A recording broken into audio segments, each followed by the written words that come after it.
तो हाँ, तो विद्यार्थी देख लीजिए यहाँ पर कक्षा 11वीं जीव विज्ञान का आज आपका अर्धवार्षिक जो पेपर आपका 1:30 के टाइम पर होने वाला है वो 100% एकदम असली पेपर मेरे स्क्रीन के सामने रखा हुआ है। इससे पहले हमने यहाँ पर सेट ए की वीडियो डाली थी। अगर आपने वह वीडियो नहीं देखी है तो हमने इससे पहले आपको जो वीडियो डाली है, इससे पहले आपने जो वीडियो देखेंगे वह वही वीडियो होगी सेट ए वाली, ठीक है। तो यहाँ पर अगर आप दोनों सेटों को लगा लेते हो 70 में 70 अंक आने से आपके कोई नहीं रोक सकता है। तो आज हम आपको इस वीडियो के माध्यम से सेट भी आपका जारी हुआ है उसका पूरा सॉल्यूशन बताने वाले हैं। कुछ प्रश्न के आंसर मैं नहीं बता पाऊंगा क्योंकि पेपर अभी अभी मिला, तो इतनी जल्दी इसका सॉल्यूशन बना पाना काफ़ी मुश्किल कार्य है, ठीक है। तो पृथ्वी पर सबसे अधिक प्रकाश संश्लेषण होता है, तो ठीक है, सब तो किसमें होता है आपको बताया, शैवालों में, कवकों में, स्थलीय पौधों में या मरुस्थलीय पौधों में। तो मुझे ऐसा लगता है कि यहाँ पर जो वो होते हैं ना अपने या कवक जो है ना प्रकाश संश्लेषण, कवक काई नहीं होती, काई जो जम जाती है हरी हरी, तो उस पर होता है सबसे ज़्यादा। तो मेरे को ऐसा लगता है कवकों द्वारा होता है, ठीक है। अब आप भी मुझे कमेंट में बताएं कि सही है या गलत है, ठीक है। अब वर्गीकरण की सबसे छोटी इकाई थी वंश जाति गण वर्ग, ठीक है। तो इसका मैं कंफर्म नहीं हूँ अभी।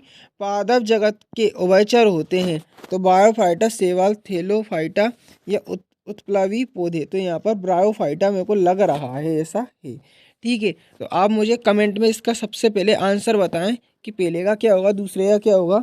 जिसका मैं वो कन्फर्म होगा मैं बता दूंगा कि ये मुझे कन्फर्म पक्का पता है, ठीक है। अब यहाँ पर ये जो पेपर आपने देखा है यहाँ पर इसके अपन ने सही विकल्प तो आपको बताएं। अब आएगा प्रश्न बताने से पहले मैं कहना चाहता हूँ कि चैनल पर नहीं हो तो चैनल को सब्सक्राइब कर ले, साथ ही साथ बेल आइकन को प्रेस कर ले, जिससे जब भी हम इस पेपर का संपूर्ण सॉल्यूशन लेके आए तो उसकी नोटिफिकेशन ठीक आपके मोबाइल तक पहुँचे। आगे के प्रश्न देख सकते हैं, जड़ें विकसित होती है तो मूलांकर से, परांकुर से, बीजपत्र से या प्रोकरचोल से, ठीक है। तो यहाँ पर जो है इसका अभी मुझे कंफर्म नहीं पता। केल्विन चक्र का प्रथम उत्पाद है 3 फास्फोग्लिसरिक अम्ल ट्रायोज फॉस्फेट फॉस्फोनोइक पायरुवेट। तो टेंशन न ले, सबों का आंसर मैं बताऊंगा, तरीका बताऊंगा कि कैसे सबों के आंसर की आप पीडीएफ फाइल डाउनलोड करेंगे, तो वीडियो के साथ जरूर बने रहें। यहाँ पर देख सकते हैं सबसे ऊंचा एंजियोस्पर्म तो क्या हो जाएगा यहाँ पे, यूकेलिप्टस एक पेड़ होता है सबसे लंबा, यूकेलिप्टस, ठीक है, यूकेलिप्टस। अब जल संबंध तंत्र खालिस्तान संघ की विशेषता है, इसका आंसर अभी आप रुक जाइए बताता हूँ मैं। द्विबीजपत्री पौधों की पत्तियों में खालिस्तान स्राव विन्यास पाया जाता है। रक्षक कोशिका खालिस्तान में पाई जाती है। खालिस्तान को ऊर्जा गृह कहते हैं, तो माइटोकॉन्ड्रिया को कोशिका का ऊर्जा गृह कहते हैं। हाइड्रोकार्बन के श्वसन गुणांक का आपको मान बताना है, तो इसके आप सबों के आंसर में आपको बताता हूँ। तो देख सकते हैं पहले वाले में आएगा, दूसरे वाले खालिस्तान में मैंने पहले का बता दिया था, यूकेलिप्टस आएगा, दूसरे वाले में आएगा इकाई नोड मेडर, तीसरे वाले में आएगा जालीवट, ठीक है। पत्तियों की यहाँ पे समांतर, ठीक है। अब देखो माइटोकॉन्ड्रिया पांचवें वाले में आपका आएगा। देख लो यहाँ पे सत्य आपको आगे चल के बताना है, तो कैसे क्या अपन इसको यहाँ पर मैं आपको दिखा दूँ आंसर करेंगे। तो मैं आपको बताता हूँ सबसे पहला, कीटों में 3 जोड़ी के पैर होते हैं पाए जाते हैं, तो कथन सत्य हो जाएगा। खुले संवहन पूलों में एक अनुपस्थित होती है, तो खुले संवहन पूलों में एक उपस्थित होती है, कथन सत्य हो जाएगा, ठीक है। क्या हो जाएगा, सत्य हो जाएगा। एमिनो अम्ल में CHO समूह नहीं पाया जाता है, तो कथन असत्य हो जाएगा। एथिलीन एक तरल पदार्थ पादप हार्मोन है, तो ये कथन असत्य। एसिटोनकाइली एक तंत्रिका संयोजी संचारी पदार्थ है, तो कथन असत्य आपका हो जाएगा, ठीक है। क्या हो जाएगा, यहाँ पर असत्य हो जाएगा। अब यहाँ पर थोड़ा ज़्यादा बताने में गलती हो गई थी, कीटों में 3 जोड़ी पैर पाए जाते हैं, तो ये कथन सत्य हो जाएगा, ठीक है। खुले संवहन पूलों में एक एन अनुपस्थित होती है, तो ये कथन असत्य हो जाएगा, ठीक है। एमिनो अम्लों में CH समूह नहीं पाया जाता, तो ये कथन भी असत्य। एथिलीन एक तरल हार्मोन है, तो ये कथन असत्य। एसिटोकोइलिन एक तंत्रिकी संचारी पदार्थ है, तो यह कथन सत्य, ठीक है। रुधिर में से हानिकारक उत्सर्जी पदार्थ तथा यूरिया की कृत्रिम विधि द्वारा हटान हीनोसिस कहलाता है, तो यह कथन क्या हो जाएगा अपना यहाँ पर सत्य हो जाएगा। अब यहाँ पर जो मैचिंग के मैं आंसर बता रहा हूँ ये दिखाए गए उस पर ना जाइए, जो मैं बोल रहा हूँ उस पर जाइए। अब यहाँ पर मैचिंग में आपको दिखाता हूँ माइकोप्लाज्मा, तो माइक्रोप्लाज्मा की मैचिंग मिलेगी मोनेरा से, ठीक है। अब आवर्त त्वक कोशिका, तो इसकी मिलेगी घास की पत्तियों की बात त्वचा से, ठीक है। अब तरल मोजेक मॉडल, तो यहाँ पर सिंगर वन निकोलस, ठीक है।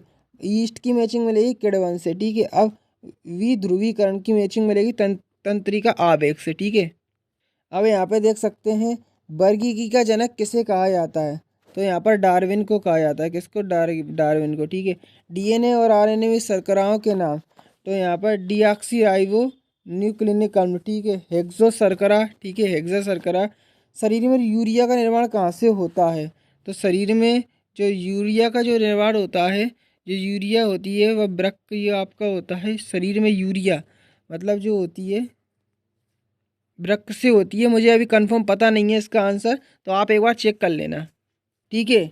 डीएनए आरएनए के सरकना शरीर में यूरिया का निर्माण कहाँ पे होता है? वृक्क में होता है, ठीक है। पीपीएलओ का पूरा नाम और 5 जगत वर्गीकरण के आपको वैज्ञानिक नाम देना। अब मैं इसके आंसर एक बार बता देता हूँ आपको। पहले वाले में आया केलोलस नीनियस, ठीक है, जो खाली वो आपका सही जो था, क्या बोलते हैं, एक वाक्य वाला। दूसरे वाले में आया डीऑक्सी राइबोस शर्करा, ठीक है, राइबोस शर्करा, और ठीक है। और तीसरे वाले में आएगा यकृत।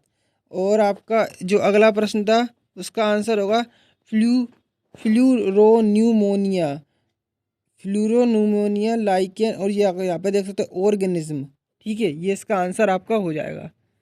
आगे बढ़ते हैं तो इनके क्वेश्चन देख लो। छठवें वाला, शैवालों के 2 प्रमुख लक्षण, विषम बीजाणुता को समझाइए, पर्ण विन्यास को स्पष्ट कीजिए, बीजांडन्यास को परिभाषित कीजिए, जाइलम और फ्लोएम के एक एक कार्य बताना है आपको। आगे देख सकते हैं विषम बीजाणुता को लिखिए, खुले परिसंचरण और बंद परिसंचरण में 2 अंतर, पोरीफेरा संघ के 2 लक्षण, श्वसन मूल को उदाहरण सहित समझाइए, बीजांडन्यास को परिभाषित कीजिए। अब देख सकते हैं खुला खुला और बंद परिसंचरण में अंतर यहाँ पे दर्शाया गया, खुला तंत्र और बंद परि, तो यहाँ पे ये पूरा आंसर दर्शाया गया था। दो दो आप लिख देना, ठीक है। श्वसन मूल को उदाहरण सहित समझाइए और बीजांड न्यास को परिभाषित करना है आपको। अब देख सकते हैं पेरेन कायमा ऊतक के 2 कार्य और जाइलम और फ्लोएम के एक एक कार्य आपको बताना है। पर इससे पहले प्रोटीन के कार्य देख ले। प्रोटीन मुख्य कार्य शरीर में भाग लेना होता है। प्रोटीन शरीर में टूटी फूटी मरम्मत के लिए प्रोटीन की आवश्यकता होती है। शरीर में टूट फूट की मरम्मत के लिए प्रोटीन की आवश्यकता होती है। संयोजी ऊतक को परिभाषित कीजिए, अमीनो अम्ल का संरचनात्मक सूत्र, प्रोटीन के 3 कार्य, डीएनए और आरएनए में अंतर। प्लाज्मिड क्या होते हैं? प्लाज्मिड क्या होते हैं? जीवाणु में इनकी भूमिकाओं को लिखिए। अर्धसूत्रीय समसूत्री विभाजन में कोई 3 अंतर आपको लिखना है। प्लाज्मिड वाले का यहाँ पर आंसर दिया है कि प्लाज्मिड किसी कोशिका में एक छोटा सा डीआरए अणु होता है जो गुणसूत्र के डीएनए से अलग हो और स्वतंत्रता अपने प्रतिफूल बना सके, ठीक है। ये इसका आंसर आप याद कर लेना। आगे देख लो, अर्धसूत्रीय और समसूत्रीय कोशिका विभाजन में 3 अंतर, वर्गीकरण के 3 पद्धतियों के नाम, पादप कोशिका और जंतु कोशिका में अंतर, मोनेरा जगत के 3 लक्षण आपको लिखना है। आगे 70वें नंबर का प्रश्न देख सकते हैं, रक्त समूह का वर्णन। रक्त को एक संयोजी ऊतक क्यों माना जाता है? मनुष्य के हृदय का नामांकित चित्र, नेफ्रॉन की संरचना का नामांकित चित्र, रक्त लसिका में अंतर, कीटों की श्वसन क्रिया विधि कैसे होती है, और उत्सर्जन की क्रिया में यकृत की भूमिका आपको बताना। तो जो पूरा आपने पेपर देखा, अगर आप भी अपने मोबाइल की मदद से, अगर जो आपने पेपर अभी देखा है, अब आप भी अगर पूरा पेपर अपने मोबाइल में पीडीएफ के फॉर्मेट में सॉल्यूशन के साथ सेट वी का डाउनलोड करना चाहते हैं तो गूगल पर आकर आपको यह कीवर्ड सर्च करना होगा। क्या सर्च करना होगा? Class 11th biology half yearly paper Himalaya sir लिख के सीधा आपको सर्च कर देना होगा अपने गूगल पर। तो ऐसा सर्च करते ही आप देख सकते हो स्टार्टिंग में आपको क्या दिखेगा, वेबसाइट दिख जाएगी, MP board 11th biology half yearly paper. इस पर क्लिक करना है, ठीक है। क्लिक करते ही मैं आपको बता दूँ जो लोडिंग है वह शुरू आपकी हो जाएगी।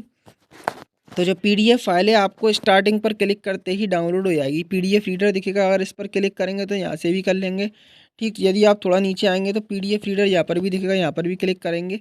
अगर नहीं दिखे तो यहाँ पर आपको लास्ट जो है फाइनल तरीका वो मैं आपको बताता हूँ कि यहाँ पर आपको इधर लिखा मिल जाए, यहाँ पर कि नीचे दी गई लिंक पर क्लिक करके कक्षा 11वीं बायोलॉजी के अर्धवार्षिक पेपर की PDF फाइल डाउनलोड करें। तो यहाँ पर क्लिक करके जो पूरा पेपर है उसका आप यहाँ पर सॉल्यूशन प्राप्त कर लेंगे लिखित रूप में।